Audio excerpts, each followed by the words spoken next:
जय जिजाऊ, जय शिवराय, जय शंभूराजे. आदरणीय व्यासपीठावरील गुरुजन वर्ग तसेच माझ्या शिवभक्त बालमित्रांनो, मी वैभव चौगले इयत्ता 7वी लोहगडचा विद्यार्थी आज आपल्या समोर इतिहासातील एक सुवर्ण पान उघडणार आहे.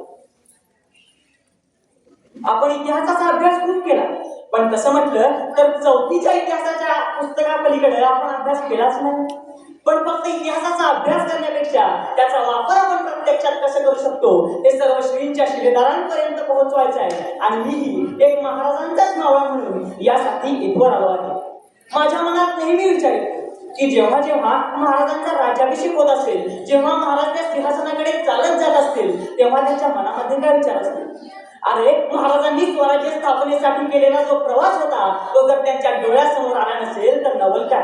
अरे, आदिनागिरी कोंढाण्याचं बघ माझ्या रायबाचं असं म्हणणारा तानाजी महाराजांची नाराजी दूर करण्यासाठी अवघे 6 जण घेऊन खानाच्या चावडीवर तुटून पडणारे प्रतापराव गुजर, कंठात बाण घुसला तरी स्वराज्यासाठी अविरत लढत राहणारे मुरारबाजी अशा असंख्य स्वामीनिष्ठ मावळ्यांची मांदी आली तर महाराजांना आठवले नसेल तर नवल काय? आणि आपण कोणी विसरूही शकणार नाही अशी इतिहासातील सर्वात मोठी, सर्वात भयंकर लढाई म्हणजे पावनखिंड. आणि याच पावनखिंडीचा रणसंग्राम तुमच्या समोर मांडण्यासाठी मी इथे उभा आहे. 2 मार्च 1607 सिद्धी जोहर नावाच्या हैवानानं पन्हाळ्याला वेढा टाकला. इतका कडक बंदोबस्त की मुंगीलाही वेढ्यातून पारवता येत नव्हतं. अरे, माझा राजा अडकला त्या गडावर, कसं सुटावं तेच कळत नव्हतं. नेताजी पालकरांनी बाहेरून वेढा फोडण्याचा पुरेपूर प्रयत्न केला, पण सगळं व्यर्थ. जुलै महिना उजाडला, पावसानं धुमाकूळ घातला होता. इकडे सिद्धीच्या मनासारखं झालं, गडावरचं धान्य संपलं. आता सिद्धीला वाटलं मराठेही संपले. पण अरे, पोटात अन्नाचं चाकण नसताना पाठीचा कणात हात ठेवून आणि छातीत फुगून लढणारे मराठे त्याने अजून बघितले कुठं? रायतेचे प्राण धोक्यात असताना आपण कैदेत शांतपणे बसून राहणं हे का राजाला शोभत नाही. आणि म्हणूनच महाराजांनी बहिर्जीच्या सांगण्यावरून शिवाकाशीचा बोलावणं ठरलं. ठरल्याप्रमाणे एका रात्री 2 पालख्या सज्ज झाल्या. एका पालखीत शिवाकाशीत बसला आणि दुसऱ्या पालखीत खुद्द छत्रपती शिवाजी महाराज. सिद्धीला फरमान पाठवण्यात आलं की राजे त्याला भेटायला येत आहे. तसा तो निवांत झाला, त्यानं वेढा ढिला केला आणि याचाच फायदा घेऊन महाराज वेढ्यातून सुखरूप निसटले. महाराजांच्या पालखीबरोबर जेथे आणि बांधव सेना काट्याकुट्यातनं रक्ताळलेल्या पायाने जंगलात चिखलात जीवाच्या आकांताने पळत होते आणि त्यांचं नेतृत्व करत होते नरवीर बाजीप्रभू देशपांडे. इकडे शिवाकाशीची पालखी सिद्धीच्या शान येण्याबाहेर पोहोचली. आज ते कदम पडदा सरकला, राजे उतरले. आय राजे. सिद्धी पुढे सरकला, महाराजांची गळा भेट झाले. चलिये राजे. आणि महाराजांची पावले शान येण्याच्या दिशेने पडू लागले. पण त्याच वेळी 2 चमचाई डोळे रोखले गेले होते राजांवर. महाराजांची पावलं आत पडणार तो ते डोळे फुटफुटले. ये शिवाजी नाही हो सकता. आणि खबकल्या सिद्धी नाराजी नदी तलावात लागले. सक्तीचे चालले, रक्ताच्या शेकाड्या लागण्याचा व्याकुळ उडाला.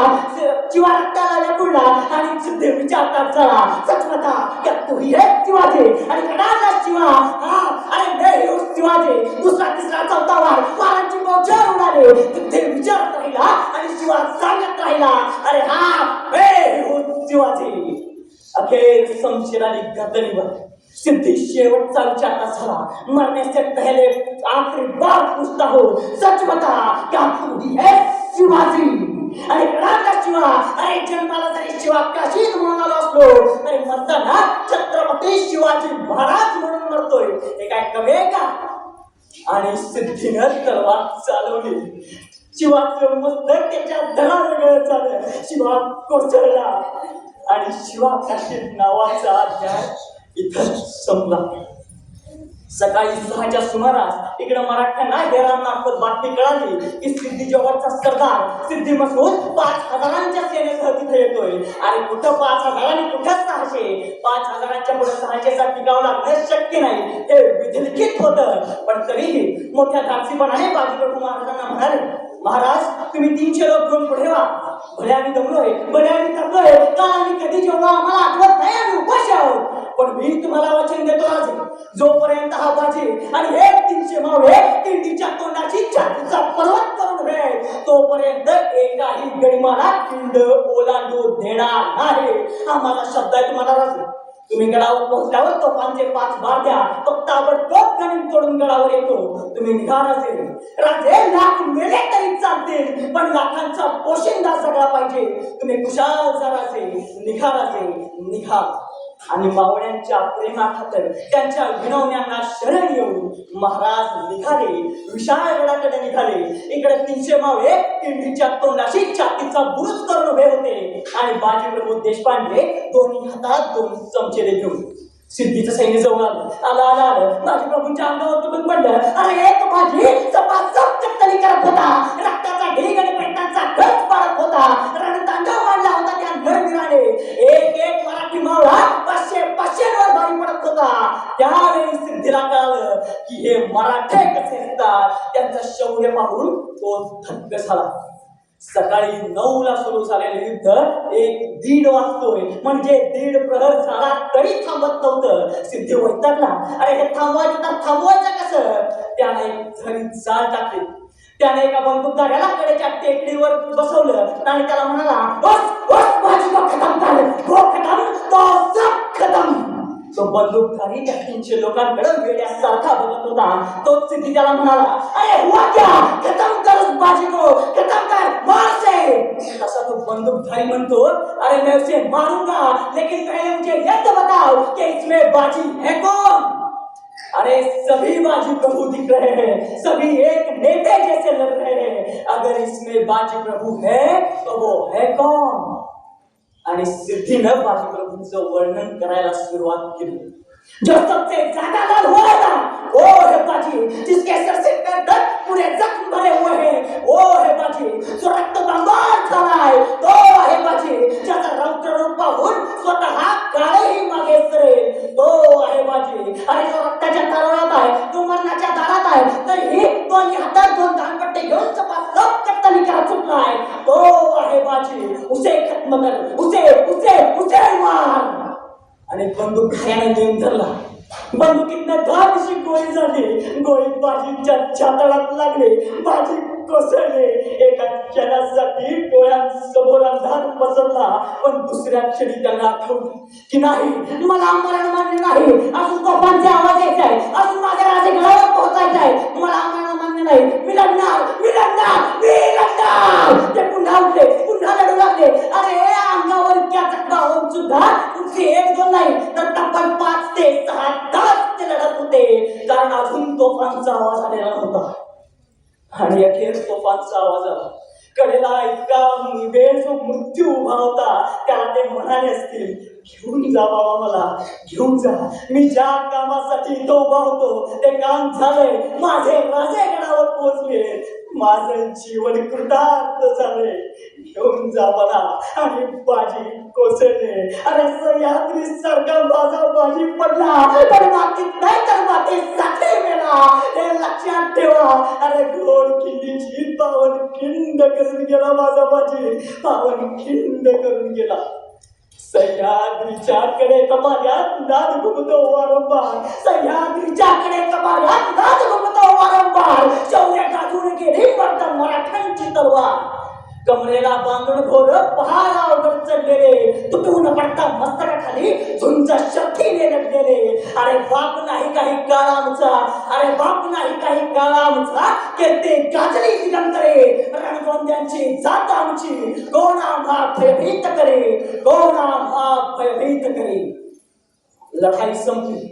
सिद्धीचं सैन्य तिथे पडलेल्या 300 मराठी मावळ्यांच्या अंगावरून गेले. अरे रक्तामासाचा शिखर झाला होता त्या किल्लीत. ज्यावेळी मराठे पुन्हा बाजीला न्यायला किल्लीत आले, त्यावेळी त्यांचं अखंड शरीरही सापडलं नाही रे. अरे अंगाचे तुकडे तुकडे झाले होते. काय म्हणावं या वेळेपणा. सकाळी 9ला सुरू झालेलं युद्ध संध्याकाळी 6 पर्यंत चालतं आणि हे लोक लढत राहतात. कसं शक्य आहे? आणि यातून मला शिकायला मिळतं की आपलं जे ध्येय असते ना, त्या देहाच्या पुढचं आपली कामगिरी नेहमी कमी पडते.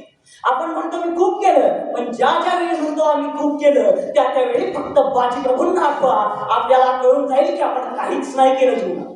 या महाराजांच्या शिलेदारांकडून मी शिकतो की आपल्या ध्येयाच्या वरचढ ज्यावेळी कामगिरी होते तेव्हा आणि तेव्हाच यश प्राप्त होतं, नाहीतर ते शक्य नाही. अरे हे थकले होते, यांच्याकडे पुढच्या इतकी शस्त्र नव्हती, तरी ते लढले, ते जिंकले, आपली कामगिरी पूर्ण करून गेले. यातून मला शिकायला मिळतं की आपल्याकडे जे नाही ना त्याच्यासाठी रडत बसण्यापेक्षा आपल्याकडे जे आहे त्याचा उत्कृष्ट वापर करून यश कसं खेचून घेता येईल याचा विचार करा, त्याप्रमाणे वागा. आणि जोपर्यंत यश मिळत नाही तोपर्यंत शेवटच्या आणि शेवटच्या श्वासापर्यंत लढत राहा. कारण लढण्याचा इतिहास आमचा, लढण्याचा इतिहास आमचा, हार माझ्या रक्तात नाही. लढण्याचा इतिहास आमचा, हार माझ्या रक्तात नाही. जोवर मैदानात उभा नाही जिंकणं नियतीला शक्य नाही, जिंकणं नियतीला शक्य नाही. शेवटी जाता जाता इतकंच म्हणेन, अंगात हवी रक्तात हवी धर, अंगात हवी रक्तात हवी धर. जाते आपोआप खुलते, एकदा शिवराय बोलून बघ, एकदा शिवराय बोलून बघ. छत्रपती शिवाजी महाराज की, छत्रपती संभाजी महाराज की जय भवानी, जय शिवाजी, जगदंब जगदंब जगदंब. धन्यवाद.